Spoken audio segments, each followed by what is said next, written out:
Muy buenas tardes. Qué impresionante es una iglesia que ora de esta manera y seguir acá con la Biblia después de ese tiempo que pasamos. Es una bendición.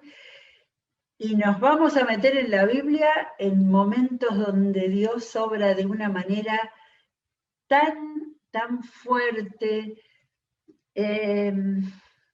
Y voy a volver con lo que digo siempre, pero si hemos leído estos pasajes del primer libro de Reyes, así como un relato bíblico solo, quisiera que hoy podamos participar con todo nuestro espíritu, nuestra mente, nuestra inteligencia para realmente ver al Dios grande que tenemos. Lo que hizo, lo que quiso hacer con los hombres, la manera en que les tuvo paciencia y la manera que usó a sus siervos. Todo eso sale de lo que estamos viendo hoy. Bueno, pensaba que a lo mejor alguno no es muy de lector los libros narrativos del Antiguo Testamento, así que estamos acá en Primera de Reyes. Lo volví a repasar, Primera de Reyes empieza ahí medio oscuro porque es el final de David, y todas las vidas están teñidas de humanidad, miren qué novedad, pero empieza Primera de Reyes con un episodio de uno de los hijos de David que usurpa el trono mientras el papá se estaba muriendo. Bueno, después todo Salomón, que ya lo vimos, y después vimos el comienzo de la ruptura del país de Israel, en Israel al norte, en Judá al sur, a partir de Roboam, y ahí pasamos de largo algunos capítulos que vamos a volver después buscando esas profetas que tienen un lugar chiquitito, hasta llegar al gran Elías.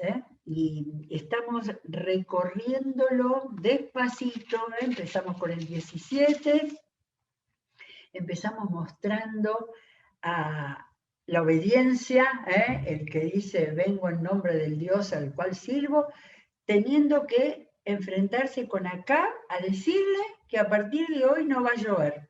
¿Sí? Así nomás. Quizás Elías era conocido, quizás Acab conocía a Elías, no tenemos datos de eso. Directamente aparece dando una palabra del Señor, ¿no? Y me gustaría que fuéramos trazando un dibujo de Elías por cada cosa, cada momento que Dios le permitió vivir, que es asombroso por todos lados, ¿no? Lo primero, después que le dijo eso acá, por supuesto que Dios lo sacó de ahí, ¿no? Y le dijo fuera de acá y se fue al otro lado del río Jordán para escaparse, donde Dios amorosamente le dio de comer. Y vimos también que después el Señor lo vuelve a mover y lo lleva a un lugar para servir. No había pensado eso. ¿Se dan cuenta como la palabra saca cosas todo el tiempo? Primero Dios lo sirvió a él dándole de comida con los cuervos y con el agua del arroyo para que sintiera que Dios lo protegía porque lo mandaba a algo muy grande.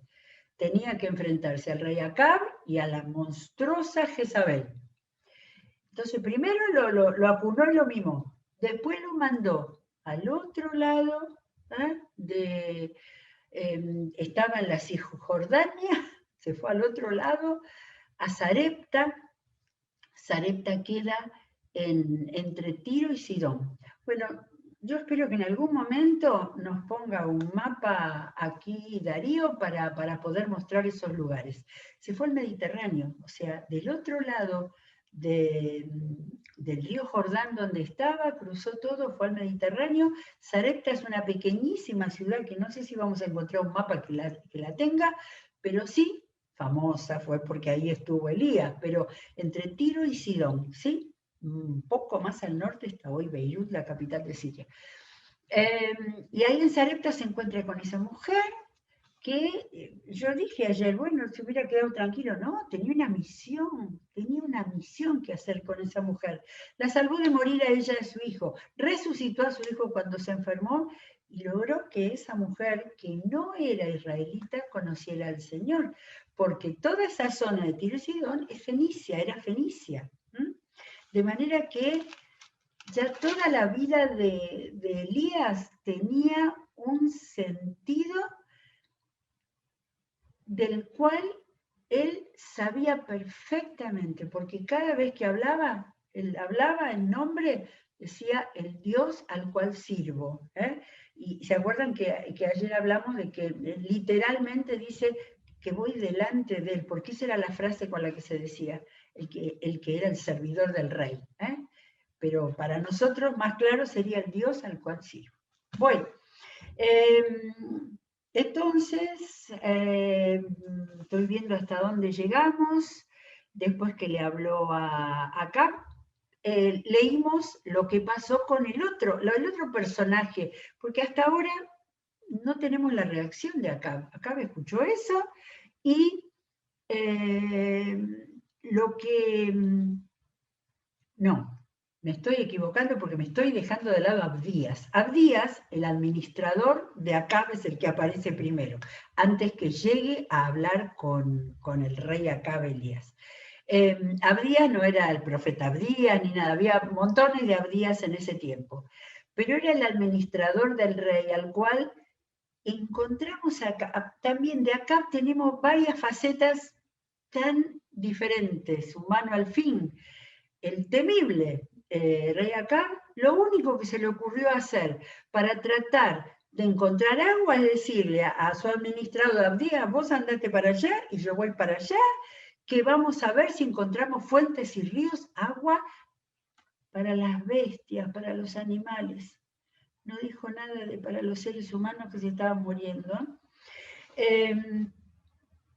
Y entonces, en ese recorrido de Abdías es donde se encuentra Elías. Esto lo leímos ayer.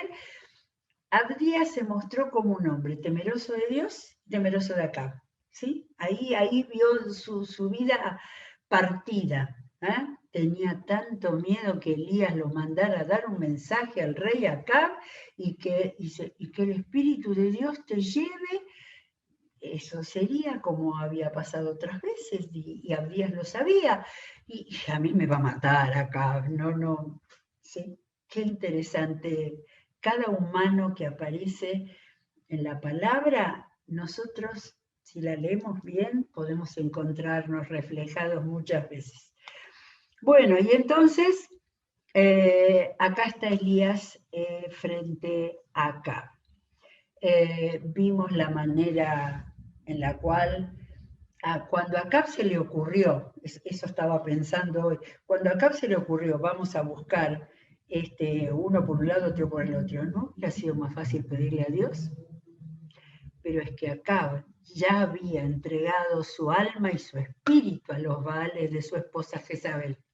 Ya había borrado a Dios de su vida, él era israelita, él era descendiente de todos los antepasados, de todos los reyes, de todas las personas que habían vivido, supongo, no tengo idea de la edad, pero desde niño con todas las historias de lo que era Israel. Sin embargo, no pensó en Dios para nada. Para él, lo único de Dios que tenía era ese profeta que no hacía más que molestarlo y que había venido a arruinarle su reinado, anunciando una sequía. Esto al tercer año, entonces, fue al encuentro Elías, y entonces era esa frase que vimos, eres tú el que está causando problemas a Israel. Y ahí estuve pensando mucho en cómo plantearlo a Elías.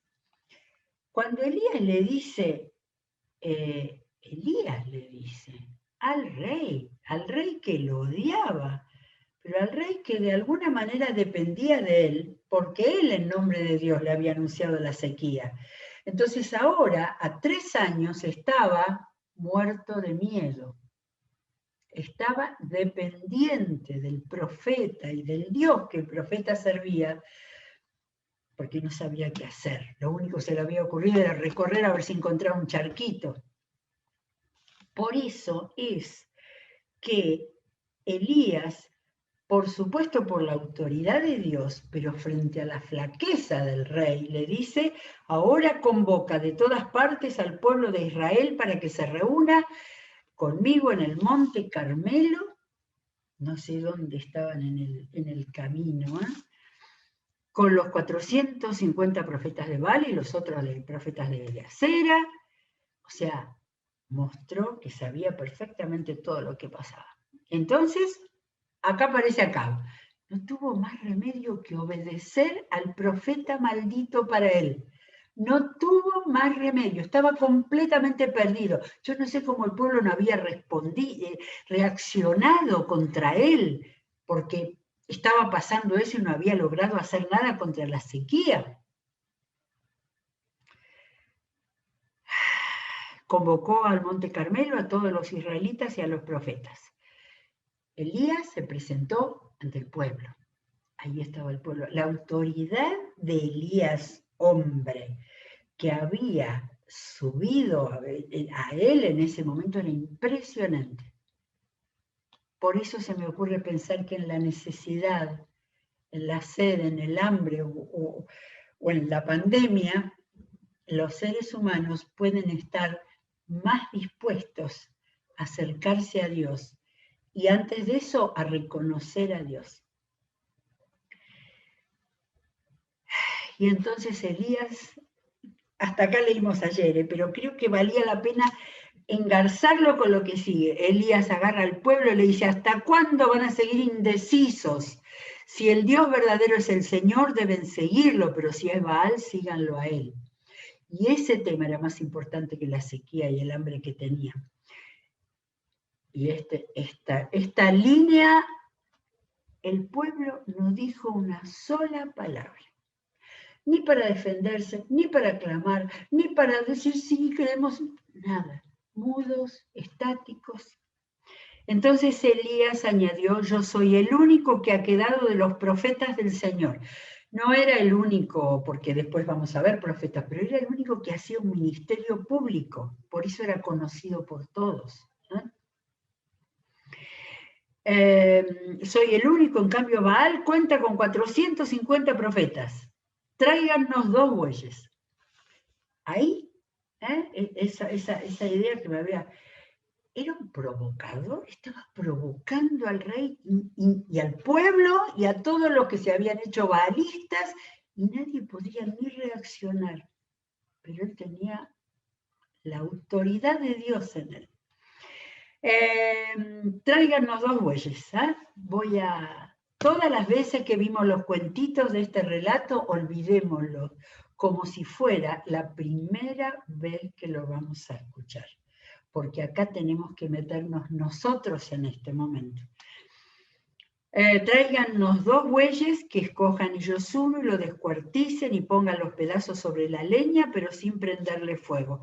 Yo prepararé el otro buey y lo pondré sobre la leña, pero tampoco le prenderé fuego. Holocausto, vamos a hacer un holocausto, estaba diciendo. Entonces invocarán ellos el nombre de su Dios y yo invocaré el nombre del Señor. No dice de mi Dios, eso nunca me había dado cuenta, ahora me estoy dando cuenta. De su Dios y yo el nombre del Señor, que no es lo mismo que decir mi Dios. El que responda con fuego, ese es el Dios verdadero.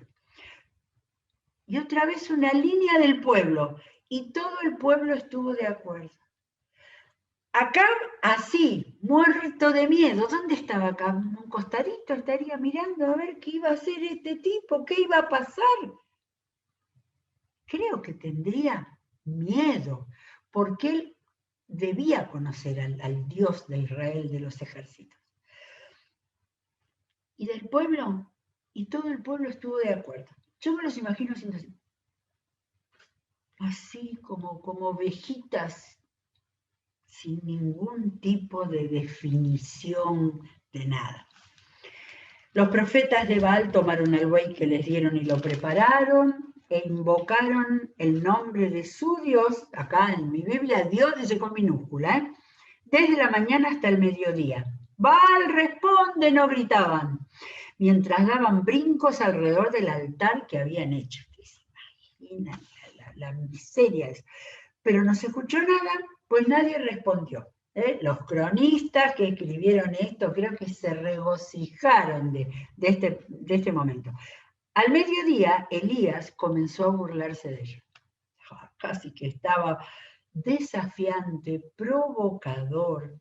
Yo creo que después Elías dijo, ¿cómo estuve? Pero lo que era, no era Elías, hombre, era el poder del Espíritu de Dios en él. Estaba el nombre del Señor jugándose ahí. Por eso el Señor tomó a ese hombre que estaba dispuesto, que era el que lo servía. Comenzó a burlarse, griten más fuerte, les decía, seguro que es un Dios, pero tal vez esté meditando o está ocupado de viaje. Le tomó el pelo. A lo mejor se ha quedado dormido y hay que despertarlo. Comenzaron entonces a gritar más fuerte y como era su costumbre, se cortaron con cuchillos y dagas hasta quedar bañados en sangre. Esto es la idolatría más espantosa que hemos podido ver. Pasó el mediodía y siguieron con su espantosa algarabía hasta la hora del sacrificio vespertino. Los sacrificios eran a la tardecita. Pero no se escuchó nada, pues nadie respondió ni prestó atención. ¿Se entendió que Baal no era el Dios verdadero? Entonces Elías le dijo a todo el pueblo, ¿volvemos al pueblo?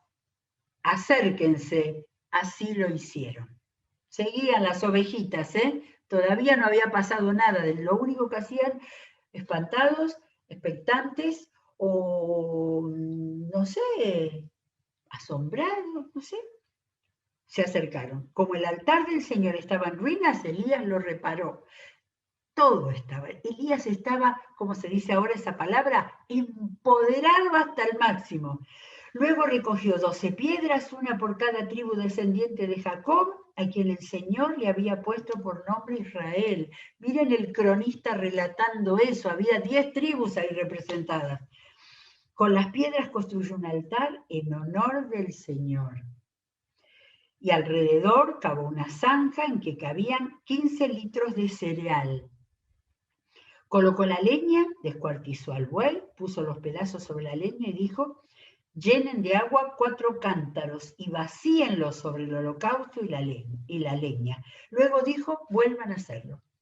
8 cántaros de agua, ¿sí? O sea, ya estaba desafío completo, provocación completa. Pero no era un pendenciero, estaba desafiando al baalismo en nombre de Dios Todopoderoso. Y así lo hicieron, todos obedientes, todos obedientes. 1000 veces lo hubieran podido mandar matar, acá mandar a matar, o matar ellos mismos, de odio a Elías. Todos paralizados. Háganlo una vez más. No, perdón, por tercera vez varían los cántaros, 12 cántaros, me había olvidado. Y el agua corría alrededor del altar hasta llenar la zanja con los pedazos de buey. A la hora del sacrificio vespertino, el profeta Elías dio un paso adelante y oró así. Esta es una oración para despedazarla y encontrar su contenido completo. Señor Dios de Abraham, de Isaac y de Israel. La historia que tenían detrás. Que todos sepan hoy que tú eres Dios en Israel. Dios en Israel, no Dios de Israel, Dios en Israel, que estaba entregada a los Baales. Y que yo soy su siervo y he hecho todo esto en obediencia al Señor. Así que el que pensó que era un provocador, no. Todo lo que había hecho era en obediencia al Señor. Y ahora él, el siervo de Dios, humildemente dijo, respóndeme, Señor, respóndeme 2 veces, respóndeme, para que esta gente reconozca que tú, Señor, eres Dios y que estás convirtiendo a ti su corazón. El adjetivo su puede significar lo mismo de todos. Él podría haber dicho sus corazones, pero con decir su corazón estaba, la lengua castellana nos permite que entendamos el corazón de cada uno de ellos. Yo pensaba cuando decía respóndeme, respóndeme, que él pudiera decir para que no me maten, para que esto no salga mal, para que tu nombre, Señor, no... Ya esa oración estaba bendecida y motivada por el Espíritu Santo.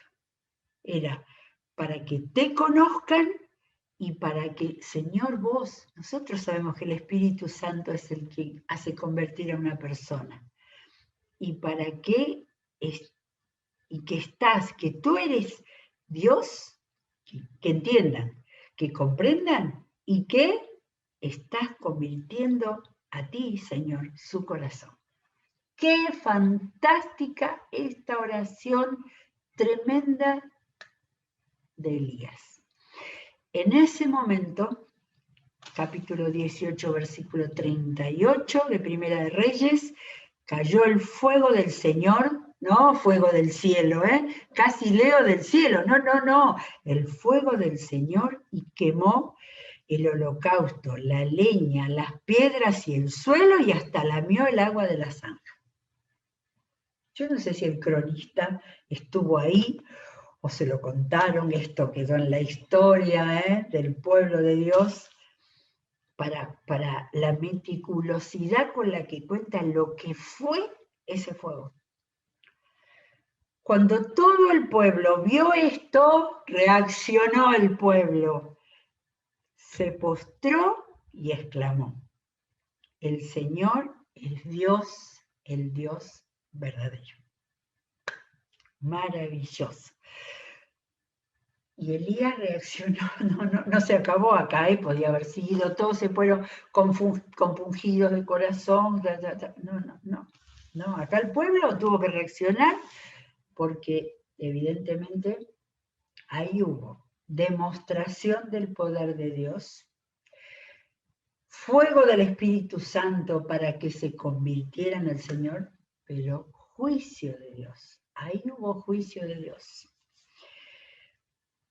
Elías les ordenó al pueblo, agarren a los profetas de Baal, que no se escape ninguno. Tan pronto como los agarraron, Elías hizo que los bajaran al arroyo Quizón y allí los ejecutó. Entonces Elías le dijo a Acab, hoy volvimos a encontrar, ¿cómo estaría Acab? Chiquitito, no puedo imaginarme. En una de esas Acab estaba totalmente sometido a Jezabel y todo lo que hacía y pensaba era detrás de ella y ahí se sobrecogió su espíritu. No lo sabemos, pero le mandó Elías lo que tenía que hacer. Elías le dijo a Acab, anda a tu casa, come y bebe, porque ya se oye el ruido de un tormentoso aguacero. Claro, nosotros nos olvidamos ya de la sequía, porque no la estamos pasando otra sequía. Pero todo eso era para demostrar que era el Dios verdadero, que había mandado la sequía como juicio de él contra Israel y contra el rey, apartado de Dios, y que ahora, una vez realizada la demostración extraordinaria de su poder y del nada de poder de todo el baalismo junto, la autoridad de Dios estaba encarnada por Elías, que le dijo, bueno, rey, anda a tu casa, come, bebé. Es impresionante este momento, como pasa después de los grandes momentos que hace Dios, y que después tenemos que recoger lo que queda, lo que queda. Y lo que queda es autoridad del Señor para mandar al más perdido y alejado de Dios de los reyes a que se salvara, a que se salvara. Dios le estaba dando una oportunidad. Acab se fue a comer y a beber, pero Elías subió a la cumbre del Carmelo. Bueno, acá tenemos un montón de lugares para ver. Cuando Darío quiera ponernos un mapa, vamos a ver. Hacemos un raconto de todo. Del otro lado del Jordán es donde se fue, junto al arroyo de Kerit, donde se fue Elías a que lo alimentaran los cuervos, ¿sí? Después cruzó todo hasta el borde del Mediterráneo, a Sarepta, entre Tiro y Sidón al norte. Y después bajó a verlo acá y debe haber ido a Samaria, la capital del reino de Israel. Y de ahí, con todos el pueblo, fueron al Monte Carmelo. El Monte Carmelo está casi junto al Mediterráneo, donde hoy es la ciudad de Haifa, puerto importantísimo del Israel actual. De manera que todo eso, toda esa movida de Elías, y ahora el final termina, bueno,